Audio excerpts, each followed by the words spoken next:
Eliza Owen, welcome to Property Insights. Thanks for having me. I'm a great fan of CoreLogic.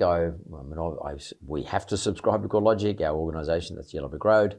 But I read all the reports, and as I was just saying, like people like Sky News and all those business reporters are glued to what CoreLogic's got to say.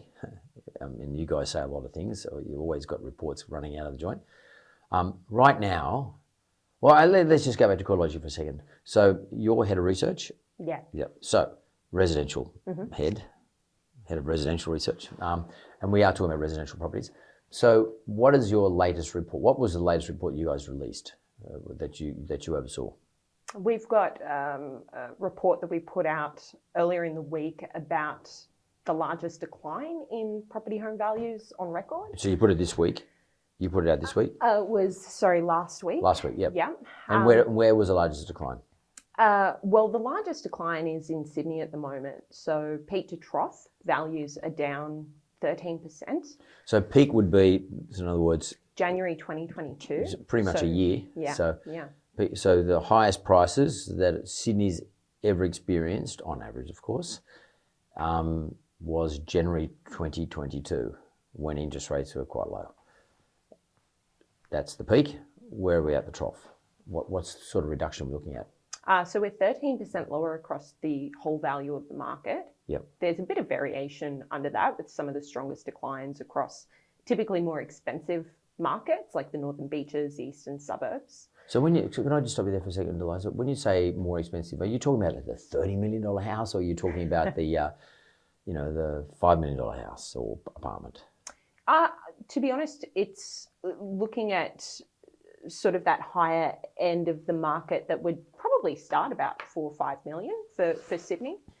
But I guess what I mean by that is that overall, throughout this decline, whether you're looking at the Sydney market or Australia-wide, larger price declines have generally been associated with properties that are more expensive. So the more expensive the property, the more likely it is it's had a sharp decline. More affordable markets have seen a bit of a slower, steadier, less volatility throughout this cycle. Right. So where do you gather your data from? Like, do you ring up every real estate agent on Saturday afternoon and see how their auctions went, or how does it all work? Yeah, that's a part of it. A lot really? of property data companies put emphasis on recent sales collection. But do you literally ring it? Literally? Yes. On Saturday afternoons after the auction day? Yeah, actually, that's where I started my career in property data, was in the call center and getting that recent sales information. But nowadays, we're also gathering it from lots of other different sources, online sources, as well as the official government records, which will come in later. Yep, like council records, as in settlement records. Valuer General, yes, yep. the settlement records. And we have lots of other different data points around individual properties that we can use to infer a value in the present. And the combination of those valuations enables this kind of massive real-time understanding of what the property market is doing in reaction to changes in interest rates, a global pandemic. It's an incredibly powerful data set and set of analytics that I think is really empowering people in conversations and decision making about property. So it could also be dangerous too, I guess, in some respects, because people tend to feel as that, modelling is only as good as the inputs that get put into it. Because modelling, the maths of the modelling is sort of universal in some respects, in that you're not going to create a new mathematical model, but the inputs into the model are never complete in that you can't put every single input in. It's not possible to have every input. It's not just like this, because there's too many. There's too many variables. Therefore, the model can be misleading. A good example of that is COVID. When they first started modelling, the effects of COVID, they can model things to suit the narrative. The government I'm talking about. They said 500,000 people are going to die. Nothing like that happened, because their inputs are wrong, or not wrong. They're incomplete.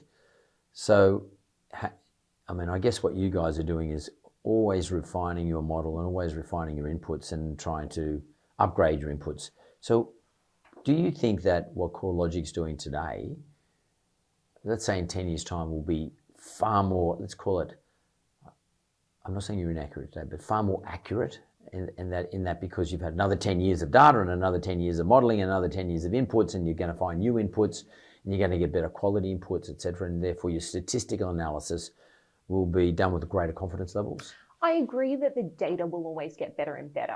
Obviously, accuracy is a massive focus for us because we have so many clients in that banking and finance space. We use machine learning to test our models and make sure that the variables we do put into our hedonic index, for example, are the most powerful predictors and the most relevant. Yeah. Because as you say, we can't put everything in. Well, to be a perfect model, you need to put everything in, but you can't.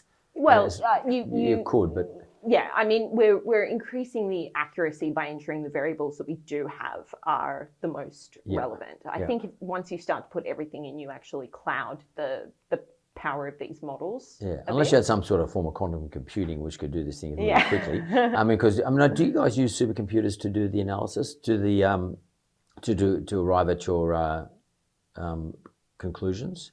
I mean, we use more technology in the way of machine learning. Right. You'd probably have to talk to the people in the tech guys. Yeah. But the other thing that you sort of point out is that the metrics also get better with more data collection over time. So there will be metrics like hold periods, for example, where I think the more sales information you get, properties that maybe haven't turned over for a very long time, once they do transact and we start to get that information, it's going to improve those sorts of metrics. So CoreLogic often, we'll come back to the peak and trough discussion in a second, because I did see, well, I'll come back to it, just park that for a second. But CoreLogic often puts out a report as to clearance rates, auction clearance rates. And let's say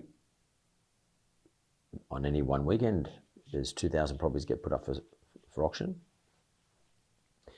You will then hunt around on, not you, but your call centre and various other ways to gather data, hunt around on Saturday afternoon and Sunday and Monday, and maybe on Tuesday, Wednesday, probably Tuesday afternoon, you put out the clearance rates across Australia.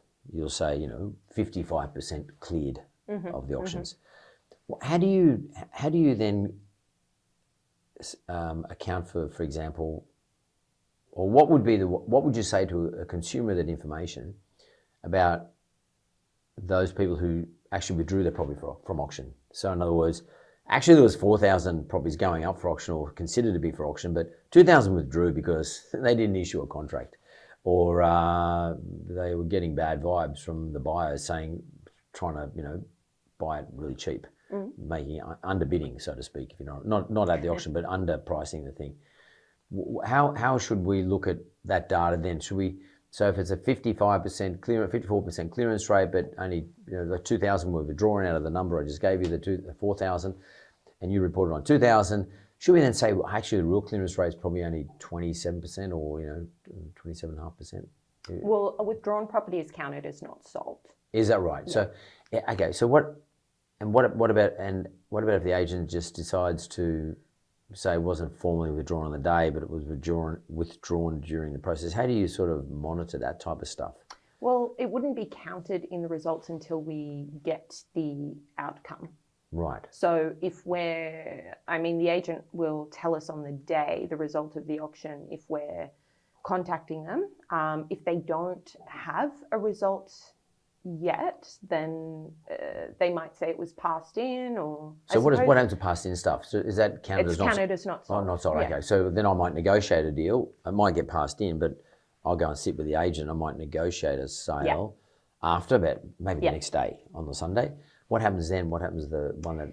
If it's sold after on the day, then it's counted as a successful result. Yeah, so you guys must be following up the agents not just the day after, but a few days after. Yes. Or if it and do you guys does CoreLogic work out or have a look at the time properties remain on the market post auction? In other words, 10 properties went up for sale in Paddington, 6 sold on the day, 4 didn't sell, 4 sat there for the next 54 days, and all 4 sold. at the end of 54 days or something like that. Do you look at that stuff? To be honest, it's not something that we've done analysis on in a while, and it's not something that we have off the shelf, but we would have that capability because we would get the sale dates and the method. The reason I say that is because what I'm finding interesting in the Elevate Grow business is that we get a lot of pre-approvals. So people come to us for a pre-approval to buy at auction. And we've noticed that our pre-approvals during the pandemic period, or say during 2022, probably more 2021, didn't last very long. So I would pre-approve you to buy probably, I was going to lend you $1 million. I would going to buy probably for 1.3.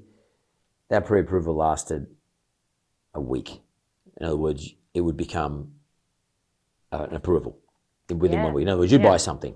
Yeah. So, but during 2022, particularly towards the end of 2022, our pre-approvals are lasting 55 days. Okay. And are either dropping off altogether. In other words, what that tells me is that people are getting the pre-approval, going to an auction, trying to buy the property cheaper than what the vendor expects, can't do a deal with the vendor, and they just walk away. And I don't know what they do after that, but they walk away.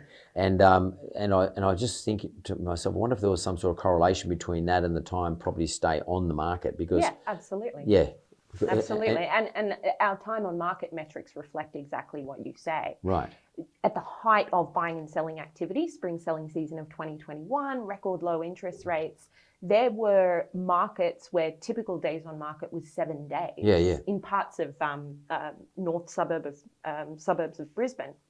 Camps Hill, I remember, had that 7 day. And even then, it was because the agent took the 7 days between advertising the property online and having an open home. So days on market have expanded quite substantially. We've gone from a low of, on average across Australia, 18 days on market, and that's blown out to about 35 days as of December. And so it's a reflection of all the dynamics, the rising interest rates, the fact that buyers are a little more deterred by higher interest costs or not finding can borrow less. Can borrow less, that's right. There's that friction between buyers and sellers at the moment. Vendors are starting to offer greater discounts from their initial listings price.